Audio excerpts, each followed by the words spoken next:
Zonja dhe zotrinj, mirëmbrëma dhe mirë se erdhët në 1+1. Këtë javë kemi vendosur të trajtojmë gjendjen e sigurisë në vendin ton, duke i vënë theks të veçantë armatës, modernizimit dhe përgatitjes së saj profesionale tashmë si pjesë e NATO-s. Në çfarë gjendje ndodhet aktualisht armata? Çfarë investimesh janë bërë dhe cilat pritet të realizohen? Sa i kënaqshëm është përfaqësimi aktual i shqiptarëve në armatë? Cilat do të jenë kërkesat e vendit ton në samitin e ardhshëm në Ankara? Për këto dhe shumë çështje tjera, përgjigjet më të hollësishme sonte i presim nga zëvendës ministri i mbrojtjes Admir Shabani, ndërkohë unë pa humbur kohë. Mirëmbrëma, mirë se erdhe dhe faleminderit që pranove ftesën në këtë moment, i themi zotri Shabanit. Mirëmbrëma dhe mirë se erdheta. Faleminderit, mirë, është kënaqësia jon. Zotri Shabani, në çfarë niveli është siguria e vendit ton dhe në çfarë gjendje ndodhet aktualisht armata? Lirisht mund të them që armata ndodhet në gjendje të mirë dhe po modernizohet dhe profesionalizohet çdo ditë. Sa i përket pyetjes tuaj se ku gjendemi ne për momentin në aspektin e sigurisë, mund të them lirisht që organet e sigurisë dhe ushtria e cila gjendet në qendër të këtyre organeve janë në komunikim të përdiqëm dhe të gjitha informacione që i marim dhe i shkëmbejmë njëra me tjetrën, flasin që nuk ka vend për shqetësim dhe që Maqedonia është vend i qetë dhe stabil, pa marrë parasysh të gjitha informacionet dhe gjërat të cilat ndodhin në nivel global. A është ose jo i kënaqshëm përfaqësimi i shqiptarëve në armatë edhe në pozita drejtuese apo ende duhet bërë më shumë punë? Gjithmonë duhet bërë më shumë punë, mirë po sa i përket përqindjeve të përfaqësimit të shqiptarëve në armatë, mund të them që në përgjithësi në armatë përqindja shkon diku rreth 24%, ndërsa në administratën e Ministrisë së Mbrojtjes kjo përqindje është 17%. Detajet sigurisht që ne do t'i flasim dhe do t'i shpalosim. Atëherë, sa pjesëtar shqiptar në armatën e Maqedonisë së Veriut janë avancuar në detyrë deri më tani? Ka shumë, por kjo pyetje nuk mund të përgjigjet me numra. Kjo pyetje thjesht përgjigjet duke bërë apel që të gjithë personeli ushtarak, oficer, nën oficer, të ndjekin kurset të cilat i shpall Ministria e Punëve të Brendshme, që të profesionalizohen dhe në këtë mënyrë mund të dhe shumë shpejt të avansohen pasi që vetë sistemi e njeh këtë gjë. Sa afër standardeve të NATO-s ndodhet aktualisht armata e jonë dhe sa është modernizuar, të themi, me pajisje dhe teknologji të reja e njëjta? Ne jemi shtet antar i NATO-s dhe në fillim kur u antarësua Republika e Maqedonisë së Veriut në NATO dhe atëherë thonin që tash jemi pjesë e NATO-s, armata jonë është pjesë e NATO-s, mirë po kjo kërkon edhe të ecim në hap me standardet të cilat i kërkon NATO. Mirë po, Maqedonia në këtë drejtim është duke bërë përpjekje maksimale dhe duke u modernizu në vitet e kaluara. Mirë po, ajo që është më e rëndësishme është që në këtë vit dhe vitet në vijim do të ketë risi të mëdha sa i përket çështjes modernizimit të armatës, profesionalizimit të vetë strukturave në armatë, njerëzve, ushtarëve, oficerëve. Pra modernizimi e investimet do të ketë në armatë? Absolutisht, janë në vijim dhe do të jenë edhe gjatë këtij vitit. Ishit vetë dëshmitar se çka prezentuam para shumë pak kohë, patjetër që po. Dhe a do të ketë punësime të ushtarëve profesionistë këtë vit dhe nëse po sa?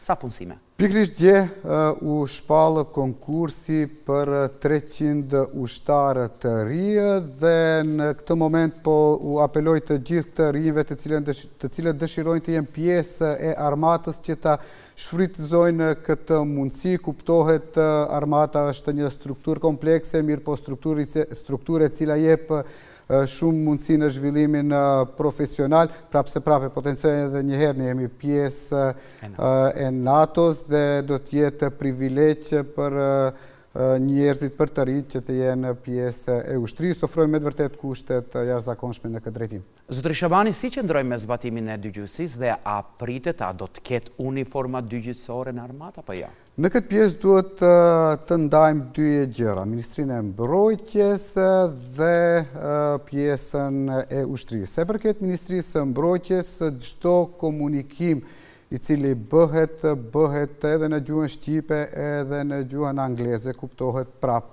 E përsëris disa herë ne jemi shtet antar i NATO-s.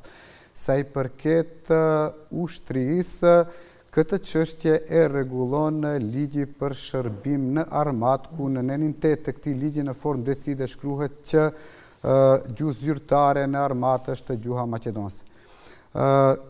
Patjetër e kam të them që ky ligj është ligj i cili është sjellur më duket 2010, nëse nuk gabohem, dhe prej atëherë deri më sot ka pasur afër 20 ndryshime. Ndryshimi i fundit është në vitin 2022 dhe kjo çështje nuk është prekur fare. Do shta për nga aspekti teknik... Nuk është prekur fare dëgjuesia, po thoni? Nuk është prekur fare dëgjuesia në këtë drejtim. Potencoj, 2010 sjellja e ligjit, 2022 ndryshimi i fundit, nuk është prekur fare, mirë po ndoshta edhe për nga aspekti praktik, ndoshta për diçka tjetër nuk e di, po sa i përket të jem konkret në pyetjen tuaj, uniforma dhe gjëra tjera në armatë nuk janë të paraparë që janë në dëgju. Ju ftoj të ulemi për të diskutuar më hollësisht për gjitha këto. Urdhroni.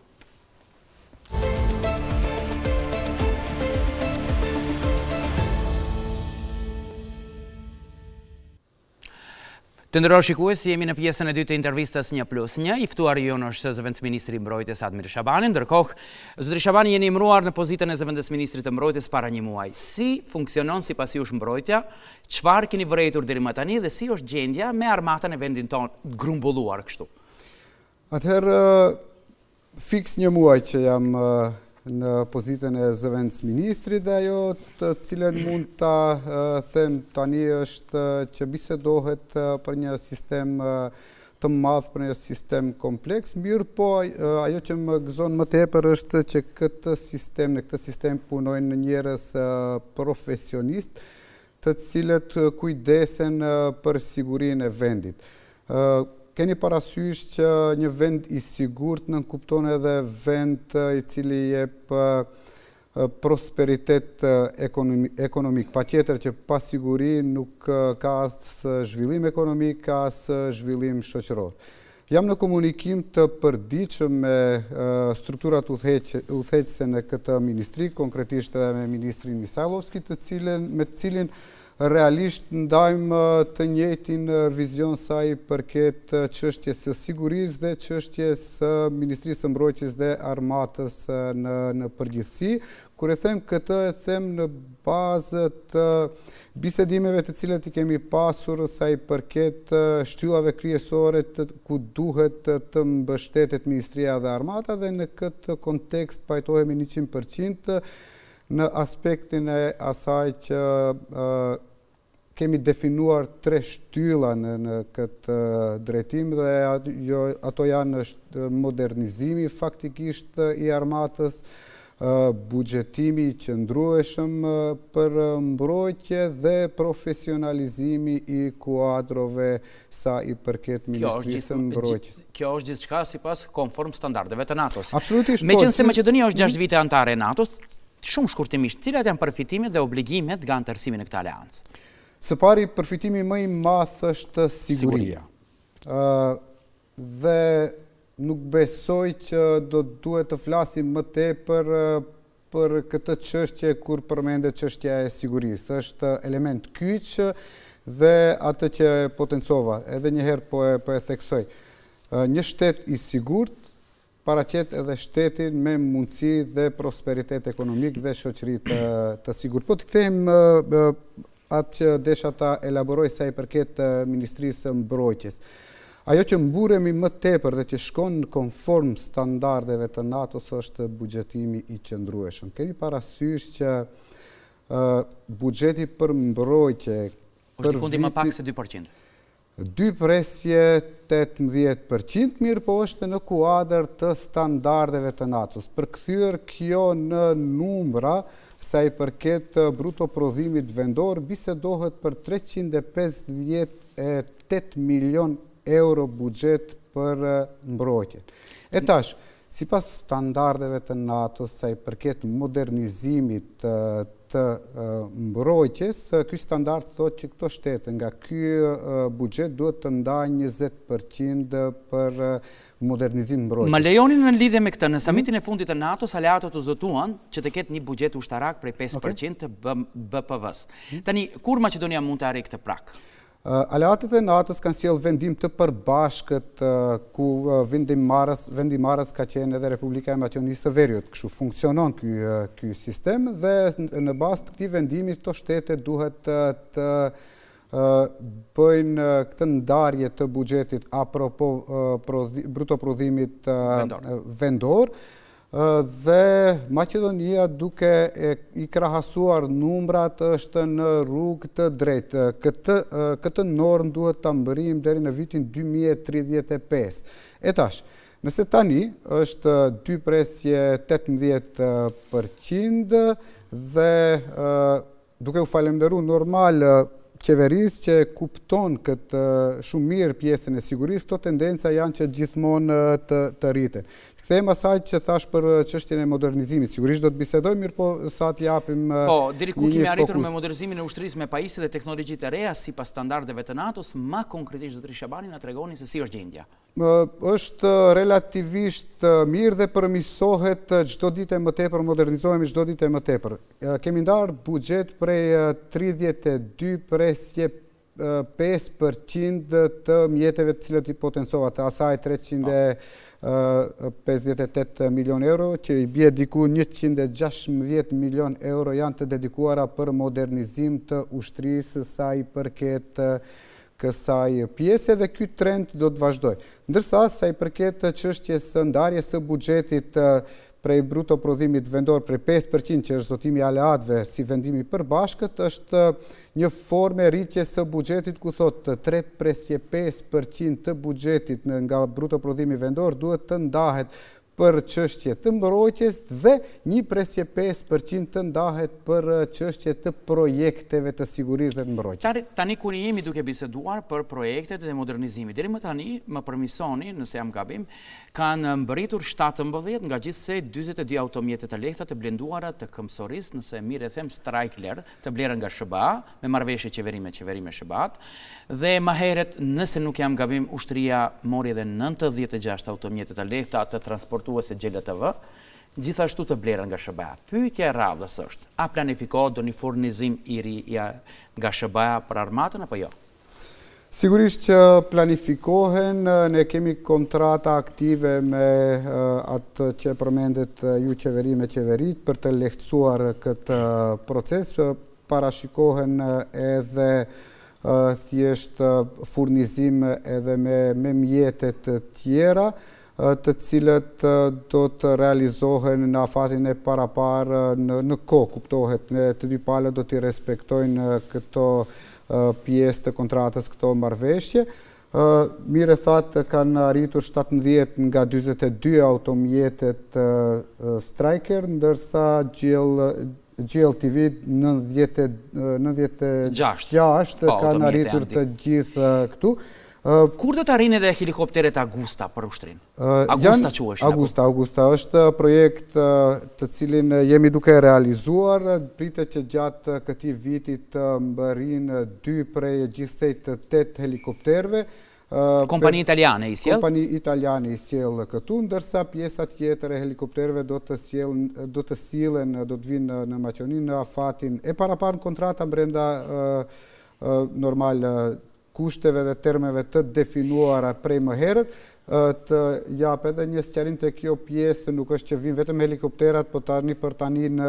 Po i kam darë, zotri Shabani, po i kam, po edhe për armatimin edhe për kështu, por kur jemi duke biseduar për këto Agusta helikopterat, tani më tregoni përveç furnizimit të këtyre helikoptereve, parashikon të ketë edhe trajnime ndoshta për mirëmbajtje dhe kështu me radhë, se janë diçka që se kemi pas më përpara. Sigurisht që po. Për momentin në Itali është dërguar ekip e cila do të trajnohet sa i përket çështjes helikopterëve. Kjo ndodh edhe për çështje tjera, kuptohet nëse ne furnizohemi me mjete të cilat nuk i kemi përdorur më parë, kuptohet që është e logjikshme dhe jemi të obliguar që të dërgojmë ekipe që të profesionalizohen për përdorimin e këtyre mjeteve. Kjo ka ndodhur në vazhdimsi dhe ndodh dhe trajnimet do të fillojnë para se të mbërrinë helikopteret apo pasi do të vinë? Tani thash gjendet ato duhet fizikisht të jenë këtu. Absolutisht po, prandaj edhe ekip është dërguar në Itali sa për të bërë trajnimin adekuat për këto helikoptere. Akoma jemi duke folur për modernizimin me marrëveshje direkte qeveri me SHBAN, është paralajmëruar po ashtu edhe një projekt për modernizimin e automjeteve të vjetra ushtarake dhe furnizimin me armë të reja, tani siç janë mjetet ajrore pa pilot. Kjo është interesante. A mund të na tregoni se kur pritet të realizohet kjo? Është kërkesë shumë e madhe, duke patur parasysh gjendjen aktuale globale, është kërkesë shumë e madhe për këto mjetet fluturake pa pilot. Dhe prapë ne do të tentojmë dhe do të japim maksimumin dhe u siguroj që marrëveshja për të mbritur këto fluturake do të realizohet dhe në bazë të gjitha diskutimeve dhe bisedimeve të cilët e kemi bërë me palën nga SHBA që do të vinë në kohë pa marrë parasysh kërkesës. Po jo këtë vit apo për këtë vit? Besoj që do të realizohet në afatin e caktuar, nuk dua të them vite, edhe pse me siguri them që do të realizohet shumë shpejt dhe në afatet e para, mirë po prapë do të ndalem këtu, do të jem pak i rezervuar sepse potencova në fillim, duke patur parasysh gjendjen globale, ekziston mundësia që të ketë ngjecje edhe pse nuk e besoj. E tash sa i përket detyrohem përgjigje edhe për pjesën tjetër, sa u përket autoblindave, automjeteve të blinduara të cilat ekzistojnë në Republikën e Maqedonisë së Veriut si pronë e armatës të cilat nuk janë në funksion.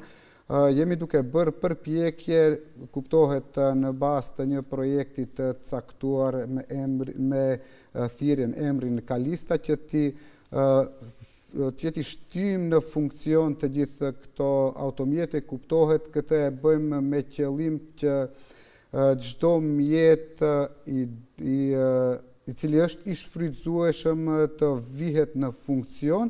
Në këtë aspekt edhe çdo mjet financiar i cili ndahet për Ministrinë e Mbrojtjes, se kuptohet që merret nga qytetarët e Republikës së Maqedonisë së Veriut, të shfrytëzohet në mënyrën më të mirë të duhur, duke punuar në aspektin e kujdestarëve të mirë të mjeteve publike. Tani u lavdrum që mu lavdrum, zotëri Shabani, sa i përket infrastrukturës, kemi parë disa akuza në opinionin publik, sigurisht se keni parë edhe ju, nga disa sindikata, se disa objekte të ushtrisë nuk i përmbushin standardet e NATO-s. Pyetja është cili është komenti dhe angazhimi juaj në këtë drejtim? Të them një gjë që është shumë e vërtet dhe të jem maksimalisht i sinqert, nuk mundem unë për një muaj të rregulloj gjëra të cilet kanë qenë të lënura pas dore me dekada. Mirë po atë që mund të them dhe atë që e shoh se po bëhet është interesim dhe veprimi jashtëzakonshëm sa i përket çështjes së rregullimit të objekteve ushtarake, kazermave, poligoneve etj. Janë gjatë këtij viti do të bëhet rekonstruim i gati se të gjitha kazermave në Republikën e Maqedonisë së Veriut, do të bëhet adoptimi i të gjitha aseteve të cilat i posedon armata në kuptim të infrastrukturës, kuptohet rikonstruim të çative, vendosja ujësjellësve të ri. Pra janë lënë pas dore. Të gjitha ato objekte të cilat janë të lëna pas dore sa i përket kuptohet rregullimit dhe standardizimit të këtyre objekteve që të shkojmë. Armata ka para? A ka buxhet për këtë vit? A që potencova ka buxhet ju e dini ndarjen. Ju e ndini darjen si ka buxhet për mbrojtjen, dhe ky buxhet shfrytëzohet në mënyrën më të mirë të duhur që të sigurohen standardet që të shkojmë hap pas hapi me alatet tonë të natës. Tani, në fillim e përmendëm pak më parë se do të ketë punësime të ushtarëve profesionistë, po sa do të jetë numri i ushtarëve profesionistë që ju parashikoni si ministri të punësoni? Brenda vitit. Absolutisht. Gjë u shpall konkursi për 300 ushtarë të rinj. Dhe ky konkurs do të vijojë besoj që brenda 2-3 muajve do të ketë edhe rezultat final për ato kandidatë të cilët i kanë plotësuar të gjitha kushtet dhe i kanë kaluar të gjitha etapat, kuptohet nga përgatitja fizike, kontrollet mjekësore, etj. Dhe do të angazhohen, do të lidhin kontratë me Armatën e Republikës së Maqedonisë së Veriut e Ministrinë e Mbrojtjes, kuptohet, dhe pastaj do të zhvillojnë përgatitjet e tyre sa i përket çështjeve ushtarake. Para disa muajve, të jem korrekt, është përmbyllur edhe një konkurs i ngjashëm për 209, është shpallur për 300, mirë po janë zgjedhur 294 ushtarë të rinj. Dhe përveç ky konkursi aktuali dhe sa konkurse tjera parafarsisht brenda vitit parashikonit? Njëherë për njëherë është ky.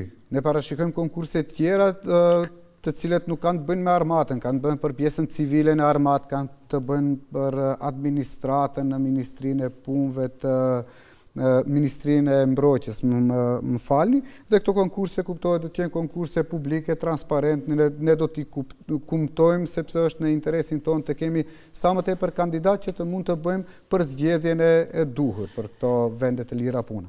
Zoti Shabani, kemi ende njësi, jam duke u kthyer te avancimi i shqiptarëve në për armat, dhe zotri Shabani, a kemi ende njësi që pas një kuadër shqiptar dhe apo kjo i përket të së kaluarës në armat?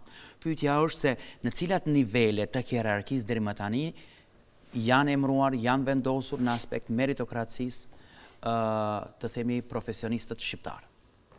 Aspekti meritokracisë është një ndër aspektet kyçe që funksionon. Se më la për shtypje thirrjen që e bërët në fillim. Se bënët një thirrje që ndoshta më herët edhe nuk e kam hasur. Thirrje që të angazhohen për trajnime, shkollime, kështu me radhë. Kjo ishte mesazhi. Absolutisht po, dhe atë thirrje unë do ta bëj vazhdimisht sa herë që të kem hapësirë publike. Sepse Ministria e Mbrojtjes është me të vërtet një ministri e cila jep hapësira për profesionalizëm. Padyshim, për në cilat nivelet e hierarkisë aktualisht i kemi të punësuar? E keni fjalën për shqiptarët konkret. Ja t'ua tregoj numrat. Për shembull, në armat 23,78% janë të përfaqësisë etnike shqiptare. Në ministri, pjesën e administratës, ky numër është 17%. Në armat dhe ministri, kur them armat dhe ministri, e kam fjalën për pjesën ushtarake dhe pjesën civile që punon në ushtri, ky numër shkon në 23,75%. Personel civil në armat, e kam fjalën vazhdimisht për shqiptar. Personel civil në armat 8,76%, nga gjithsej 334 në 30... Kjo është gjendja aktuale? Kjo është gjendja aktuale, për momente. Që janë avancur gjatë periudhës para se vini ju? Absolutisht. Jo, do të mbrim të çështja e avancimit, se i kam të renditura pikërisht duke ditur se është e logjikshme të kemi një pyetje të këtilla, kuptohet, pse jo. Kemi ushtar profesionist që ky numër shkon në 894, thënë në përqindje është kjo 28%. E tash, në aspektin e nën oficerëve. Edhe oficerëve. Nën oficer dhe oficer. I kam të ndarë. Në numrin e nën oficerëve kemi 411 nën oficer, gjithsej dhe në përqindje është 25%. Mjaftueshme apo jo? Gjithmonë mundet më mirë. E tani thirrjen që e bënët në fillim. Që të mundet edhe më mirë. Që të mundet edhe më mirë dhe do të bëhet më mirë. Ju i stimuloni? I stimuloj që të konkurrojnë. I stimuloj që të konkurrojnë, i stimuloj që të ndjekin shkollimet, ato shkollimet të cilat i parashe Ministria e Mbrojtjes, i parashe për këtë persone. Ata të cilat i plotësojnë kushtet. Absolutisht. Nuk ka nevojë për lidhje. Jo, në vazhdimsi, kur flasim dhe kur kërkojmë që të paraqiten ushtarët, kjo thirrje është e përgjithshme. Mirë po, pasi që del nga pozita e zëvendës ministrit, i stimuloj edhe shqiptarët që të interesohen më tepër te kjo pjesë. Por të shfrytëzojnë ato që do të vim edhe të një numër i cili as mua nuk më pëlqen, nuk do t'ju pëlqej as juve, mirë po kjo është realitet i së të kaluarës, do të shohim se çka do të ndodhë në të ardhmen. Edhe pse bisedohet për çështje edukimi.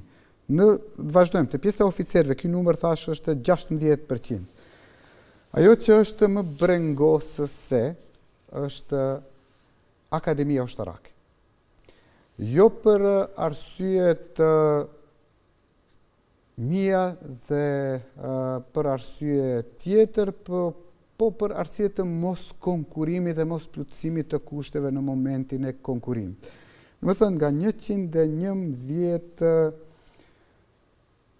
ndjekës të Akademisë Ushtarake, vetëm 8 janë shqiptarë në 4 gjeneratat të cilët e ndjekin nuk ka shkollimin pasur kandidat gjatë konkurseve të kaluara, apo thjesht nuk i kanë plotësuar kushtet, ka interesim të pjesa. Edhe nuk ka pasur kandidat, edhe kandidatët nuk i kanë plotësuar kushtet, dhe këto janë fakte. Atë që dëshiroj unë të bëj, kuptohet, dhe kjo është edhe në interes të Ministrisë së Mbrojtjes bashkë me gjithë që punojnë atje, të stimulojmë qytetarët e Republikës së Maqedonisë së Veriut pa marrë parasysh se cilit etnitet janë, të bëhen pjesë, e thirrja është e përgjithshme, të bëhen pjesë e ushtrisë, të ndjekin kurset e shkollimet të cilat ju ofrojmë, të ndjekin dhe të shpallin interes dhe të marrin shkollim adekuat ushtarak në Akademinë Ushtarake. Dhe asnjë prej këtyre thirrjeve dhe asnjë prej këtyre momenteve të cilat i ceka nuk shkojnë në kundërshtim me çështjet normale dhe standardet të cilat ekzistojnë. Vazhdoni të stimuloni sa e kuptova. Absolutisht. Tani më tregoni shumë shkurtimisht se kam edhe 5-6 pyetje deri në fund. Këtë verë pritet të bëhet vlerësimi i grupit të batalionit të Këmbësorisë së Lehtë i deklaruar për operacione specifike të NATO-s. Tani që nga vlerësimi më parshëm, ai është modernizuar me pajisje, më përmisoni nëse jam gabim, automjete dhe armë të reja. Por çfarë vlerësimi pritet këtë vit për këtë batalion? As që kam dyshim që ky batalion do të vlerësohet nga NATO si batalion me aftësi luftarake. Kjo do ndodh gjatë muajit të ardhshëm në Blesok 2026, me sa e di unë. Dhe nuk pres asgjë më pak se sa këtë vlerësim që e thash, bisedohet për një batalion i cili është i përbërë nga profesionistë dhe ky vlerësim është me bindje të plotë edhe nga ana ime. Tani, sa i përket poligonit Krivollak, është një nga qendrat servitore të NATO-s në Evropë. Shumë shkurtimisht, se përmendet pak më herët e harrova t'ju pyes, a do të ketë investime të reja në modernizimin e poligonit? Është një nga asetet kryesore të Ushtrisë Republikës së Maqedonisë së Veriut dhe një nga asetet më të lëvdëruara sa i përket momentit kur dhe aleatët tonë e shfrytëzojnë këtë poligon. Sigurisht që do të ketë investime të më tutjeshme edhe në këtë poligon, që sa më tepër ato që do ta shfrytëzojnë të jenë të kënaqur me kushtet të cilat i ofron i njëjti, po edhe njëherë potencoj të gjithë ata pjesëtarë të ushtarëve, pjesëtarë dhe ushtarë të shteteve aleate të cilët e kanë shfrytzuar këtë poligon, vlerësimet i kanë maksimale sa i përket ambientit, kushteve për trajnimet të cilat i ofron poligoni. Të flasim shkurtimisht për samitin e ardhshëm të NATO-s në Korik, në Ankara. Pra aleatët pritet të diskutojnë për disa vendime të rëndësishme për të ardhmen e NATO-s, por me çfarë kërkesa ose paraqitje ose strategji, si ta quajnë në fjalorin e ushtarak, do të paraqitet Maqedonia? Të jesh pjesë e NATO-s tash është të jesh pjesë e një organizimi politiko-ushtarak, aleance politiko-ushtarake më të fortë të cilën e njeh historia e njerëzimit. Të gjitha vendimet të cilën merren në këtë aleancë nuk janë vendime të imponuara, që të jem sa më i qartë për publikun, janë vendime të cilët i marrin këto 32 shtete cilat janë pjesë e kësaj aleance. Po kemi obligime për t'i zbatuar. Absolutisht, po obligimet i marrim duke votuar edhe ne. Si shteti. Cilat do të jenë kërkesat tona? Kërkesa dhe qëllimi i NATO-s është që të garantohet siguria e çdo centimetër tokë e shteteve aleate të NATO-s dhe kjo edhe do të mbetet si synim dhe parim kryesor i çdo shteti në NATO. Në këtë drejtim ne punojmë tepër dhe ajo që është më interesante të jap edhe një detaj që nuk aty jemi pjesë e barabartë, jemi të inkuadruar gati se në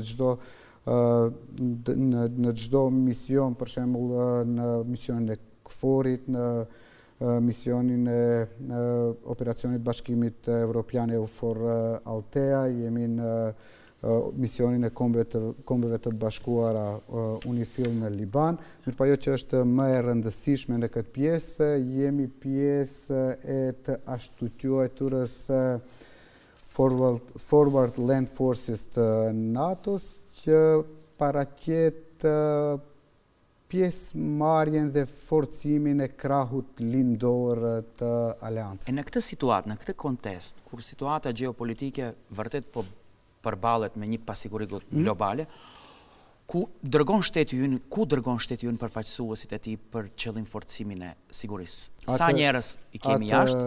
Atë që përmenda në misionin e NATO-s në KFOR për momentin janë diku rreth 35, ndoshta edhe më shumë. Në Bosnjë, EUFOR Althea, gjithashtu parafërsisht ky numër. Kryesisht janë këto grupacione, jo shumë të mëdha, por që japin kontribut të jashtëzakonshëm aty ku gjendet. Në fillim e thatë se siguria e vendit tonë është stabile, nuk ka rrezik e kështu me radhë. Në këtë kontekst, një pjesë e madhe e vendeve të NATO-s, po dhe vendet e rajonit, po e rikthejnë dal ka dal shërbimin e detyrueshëm ushtarak. Apo shqyrtohet një gjë të tillë edhe tek ne apo jo? Ne konsiderojmë në bazë të gjitha bisedimeve të cilat kam arritur t'i bëj në ministri, kuptohet, ne ndjekim informacionet edhe nga shtetet fqinje dhe nga shtetet të cilet po tentojnë ose e kanë rikthyer shërbimin e detyrueshëm ushtarak, dhe për momentin vlerësojmë që kjo mënyrë, duke pasur ushtri profesioniste, që nga momenti kur është vendosur që të kemi ushtri profesioniste dhe zhvillohet edhe funksionon edhe sot, konsiderojmë si një zgjidhje shumë e mirë dhe adekuate dhe mendojmë që nuk ka hapësirë dhe nuk ka nevojë që të rikthejmë shërbimin e detyrueshëm ushtarak. Mirë po, në qoftë se ndodhet një gjë e tillë dhe kuptohet, do të kemi vlerësimet dhe mendimet tona si ministri. Deri në këtë moment nuk bisedohet. Nuk bisedohet. Mirë, po ka një gjë interesante që nuk e di sa është publiku i informuar. Në bazë ligjore, secili person i interesuar që të kryej shërbimin ushtarak mund të paraqitet. Ka vullnetar të tillë deri më tani?